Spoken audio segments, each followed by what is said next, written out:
오늘 주시는 하나님의 말씀은 잠언서 17장 1절부터 28절입니다.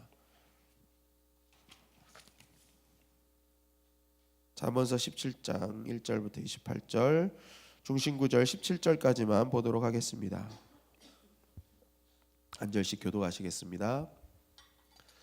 마른 떡 한 조각만 있고도 화목하는 것이 제육이 집에 가득하고도 다투는 것보다 나으니라. 슬기로운 종은 부끄러운 짓을 하는 주인의 아들을 다스리겠고 또 형제들 중에서 유업을 나누어 얻으리라. 도가니는 은을, 풀무는 금을 연단하거니와 여호와는 마음을 연단하시느니라. 악을 행하는 자는 사악한 입술이 하는 말을 잘 듣고 거짓말을 하는 자는 악한 혀가 하는 말에 귀를 기울이느니라. 가난한 자를 조롱하는 자는 그를 지으신 주를 멸시하는 자요, 사람의 재앙을 기뻐하는 자는 형벌을 면하지 못할 자니라. 손자는 노인의 면류관이요 아비는 자식의 영환이라. 지나친 말을 하는 것도 미련한 자에게 합당하지 아니하거든 하물며 거짓말을 하는 것이 존귀한 자에게 합당하겠느냐. 뇌물은 그 임자가 보기에 보석 같은즉 그가 어디로 향하든지 형통하게 하느니라. 허물을 덮어주는 자는 사랑을 구하는 자요, 그것을 거듭말하는 자는 친한 벗을 이간하는 자니라. 한마디 말로 총명한 자에게 충고하는 것이 매 100대로 미련한 자를 때리는 것보다 더욱 깊이 박히느니라. 악한 자는 반역만 힘쓰나니 그러므로 그에게 잔인한 사자가 보냄을 받으리라. 차라리 새끼 빼앗긴 암곰을 만날 미련한 일을 행하는 미련한 자를 만나지 말 것이니라. 누구든지 악으로 선을 갚으면 악이 그 집을 떠나지 아니하리라. 다투는 시작은 둑에서 물이 새는 것 같은즉 싸움이 일어나기 전에 시비를 그칠 것이니라. 악인을 의롭다 하고 의인을 악하다 하는 이 두 사람은 다 여호와께 미움을 받느니라. 미련한 자는 무지하거늘 손에 값을 가지고 지혜를 사려 함은 어찌민고. 다 같이 읽겠습니다. 친구는 사랑이 끊어지지 아니하고 형제는 위급한 때를 위하여 낳느니라. 아멘. 읽어보시니까 오늘 본문의 핵심이 무엇이라고 생각을 하십니까? 이 말씀을 묵상하면서 이 말씀의 핵심은 1절에 있다고 생각을 했습니다. 즉 지혜 있는 자는 화목해 하는 자이고 이 어리석은 자는 다투게 하는 자라는 것이 오늘 본문의 핵심이었다는 것을 알게 되었습니다. 여러분, 하나님을 경외하는 자는 화목해 하는 자인 줄 믿습니다. 오늘 성경은 그것을 이야기하는 거거든요. 그래서 특별히 우리 믿는 자 그리스도인들은요, 화목해 하는 자가 되어야 하는 것입니다. 여러분, 그리스도인, 이것이 무슨 말입니까? 그리스도인. 이 그리스도인의 시작은 사도행전 11장 26절에서부터 시작되었는데, 이 만남에 안디옥에 데리고 와서 둘이 교회에 1년간 모여 있어 큰 무리를 가르쳤고 제자들이 안디옥에서 비로소 그리스도인이라 일컬음을 받게 되었더라. 이 안디옥 교회가 스데반 일로 흩어진 사람들이 지은 교회, 모인 교회, 이 안디옥 교회에서 바울과 바나바가 1년간 열심히 가르쳤더니 그때 비로소 그리스도인이 되었대요. 주변 사람들이 자신이 그리스도인이 된 게 아니라 저 사람들은 그리스도인이야 라고 부르기 시작했다는 것입니다.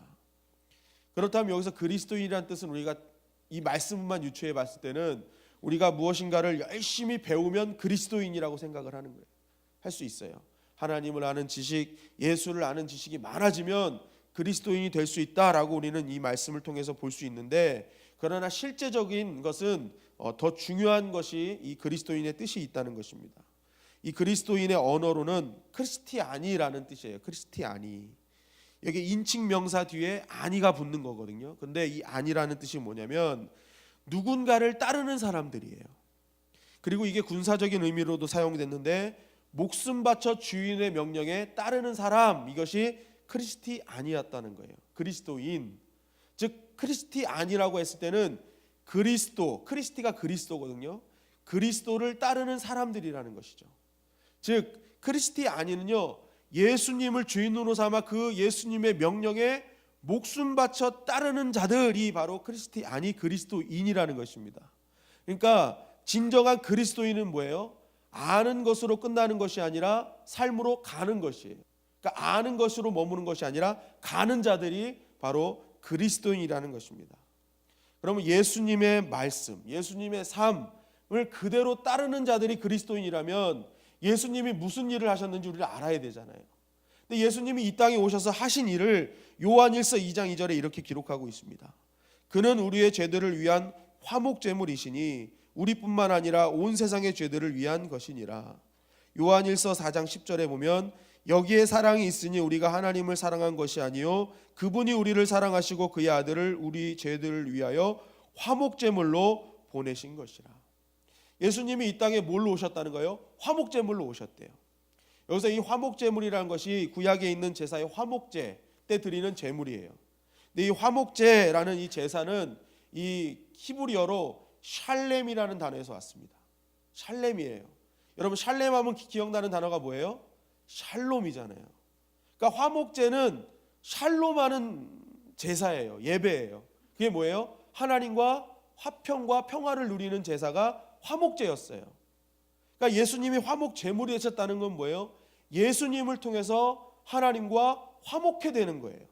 죄를 지은 인간이 하나님과 화목할 수 없었는데 예수님이 친히 화목 제물 되셔서 우리가 하나님과 화목해 되었다는 것이죠. 여러분 구약 우리가 그 성경 배우기를 할 때 죄로 인해서 단절된 세 가지가 있었습니다. 첫째는 하나님과의 단절이었고, 둘째는 사람과의 단절이었고, 셋째는 자연과의 단절이었어요. 그러니까 죄로 인해서 이것이 단절됐는데 예수님이 오셔서 이 화목해 하셨잖아요. 그래서 우리는 예수님 때문에 하나님과 화목하게 됐고 사람들과 화목하게 됐고 자연과 화목하게 된 거예요. 그렇다면 우리가 예수님이 이 땅에 오셔서 화목제물 되셔서 다 화평하게 하고 화목하게 하셨다면 우리가 진정으로 예수님을 따르는 크리스티아니로 산다는 것은 무엇입니까? 우리 역시도 이 땅을 화목제물로 살아야 된다는 거예요.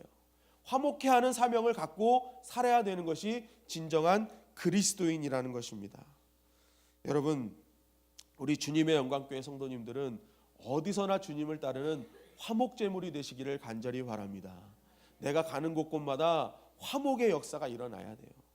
정말로 죄를 지었던 자들이 하나님과 화목해 되는 일이 벌어져야 되고 내 이웃이 화목해 되는 일이 벌어져야 되고 나의 모든 삶의 가정들이 화목해 돼야 되고 모든 것이 화목해 되는 역사를 이루어 나가야 되는 것입니다. 그럴 때 뭐예요? 우리가 진정한 그리스도인, 비로소 사람들이 그리스도인이라고 우리에게 명하여 준다는 것입니다. 여러분 그렇다면 우리가 어떻게 해야 화목해 하는 자가 될 수 있습니까? 화평케 하는 자가 될 수 있습니까? 오늘 본문을 중심으로 보면 14절 말씀을 보시기 바랍니다. 다투는 시작은 둑에서 물이 새는 것 같은즉 싸움이 일어나기 전에 시비를 그칠 것이니라. 이 화목의 반대가 다툼이잖아요. 그런데 다툼의 시작이 어디서부터 시작된다는 거예요? 둑에서 물이 새는 것 같이 또 싸움이 일어나기 전에 시비를 거는 것 같이. 그러니까 이게 무슨 말이냐면 결국 우리가 화평케 하기 위해서는 절대로 작은 것을 무시하면 안 된다는 것이죠. 여러분 둑에서 물이 졸졸졸졸 새다가 결국 그게 커져서 터지는 거잖아요. 그리고 싸움은 작은 시비로 시작해서 싸움이 커지게 되는 것입니다. 결국 말씀은요, 작은 것을 무시할 때 결국 화목이 깨진다는 거예요. 다툼이 일어난다는 것입니다. 그러니까 이 말을 또 반대로 하면 무슨 말입니까? 우리의 삶에서 어떤 것이든지 작은 것을 소중히 여기는 자는 화목해 하는 자가 될 수 있다는 것이죠. 제가 이제 새벽 예배를 마치고 집에 들어갔다가 이제 아이들을 학교에다 다 이제 차로 태워다 줍니다. 차로 태워다 주는데 이제 이 아이들 저희 어머니 잠깐 귀 좀 막으셔야 되는데 차에서 제가 몰래 가끔씩 용돈을 조금씩 줍니다. 용돈을 주는데 이 작은 아이는요 제가 많이 주지 않습니다. 어쩌다 한 번씩 1,000원씩 주거든요. 그런데 이 작은 아이는 너무 순수해가지고 1,000원만 줘도 눈이 그냥 동그래져요. 어떻게 나한테 이런 거금을 줄 수 있나. 어제도 이렇게 이제 가면서 1,000원을 줬더니 눈이 동그래지면서 너무너무 좋아하는 거예요. 근데 저는 신기한 거예요. 1,000원 갖고 이렇게 좋아할 수 있을까? 그래서 물어봤어요. 야, 너 1,000원 갖고 가서 뭐해? 그랬더니 아빠, 이 1,000원만 있으면 저까지 해서 3명이 행복하다는 거예요. 3명이.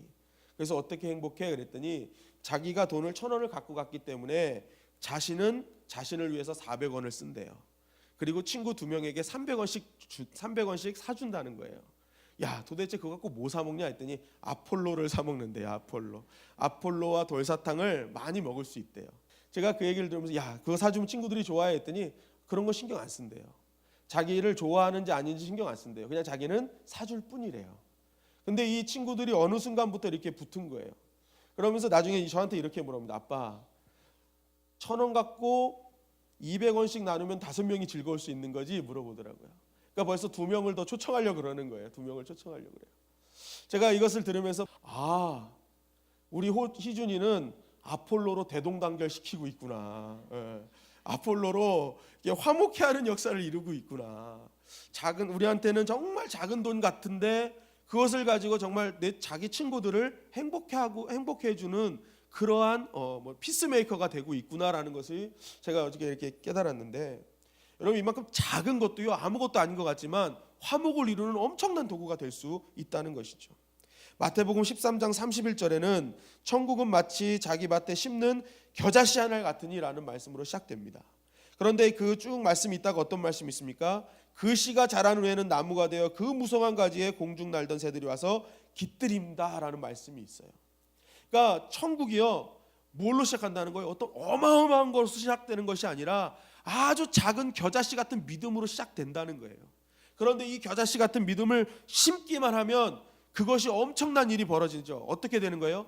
나만 풍성한 은혜를 경험하는 것이 아니라 주변의 새들까지 와서 같이 그 은혜를 경험한다는 거예요. 그러니까 작은 것이 어떻게 되는 거예요? 넓은 화목을 이룰 수 있다는 것이 본문 말씀이에요. 그렇기 때문에 참 믿음은 무엇입니까? 어디서든지 작은 겨자씨 같은 믿음이라도 심기를 힘쓰는 자들, 이런 사람이 진짜 참 믿음의 사람인 줄 믿습니다. 나의 가정에, 교회에, 직장에 정말 작은 것 같지만 내가 믿음으로 심는 모든 것들이 결국 나뿐만이 아니라 모두를 행복하게 하고 화평케 되는 역사를 이룬다는 것입니다. 그래서 참 하나님의 사람들은요 용서도 심고 섬김도 심고 사랑도 심는 자들이 돼야 돼요.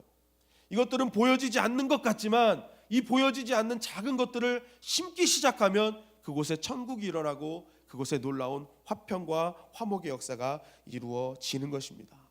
그러나 작은 것이라고 무시해가지고 그것을 심지도 않는다면, 오히려 불평불만하고 부정한 말들을 하기 시작한다면 그것이 바로 다툼의 시작이 될 수 있다는 것입니다. 여러분 기억하시기 바랍니다. 예수님은 우리를 위한 화목 제물이 되셨어요. 이 땅을 살아가는 우리를 그리스도인이라고 부릅니다. 우리가 진정으로 예수님을 따르는 크리스티안으로 살기 원한다면 우리 역시 화목 제물이 되어야 하는 것입니다. 여러분 작은 것을 무시하지 마십시오. 내가 작은 것이라고 정말 무시하고 버려지면 우리는 화목 제물이 될 수 없어요. 그러나 어느 순간든지 작은 것을 바라보면서 내가 이것을 하나님이 하시라는 거구나. 쓰레기라도 줍고 무언가를 내가 정말 이웃을 위해 하나님을 위해 작은 것들을 심을 때마다 그 안에 놀라운 화평과 화목의 역사가 일어나는 것입니다. 여러분 마지막으로 마태복음 5장 9절을 우리가 다 같이 봉독한 후에 말씀을 마치도록 하겠습니다. 마태복음 5장 9절 나왔죠? 다 같이 읽겠습니다. 시작. 화평하게 하는 자는 복이 있나니 그들이 하나님의 아들이라 일컬음을 받을 것이며. 화평케 하는 자가 하나님의 아들인 것입니다.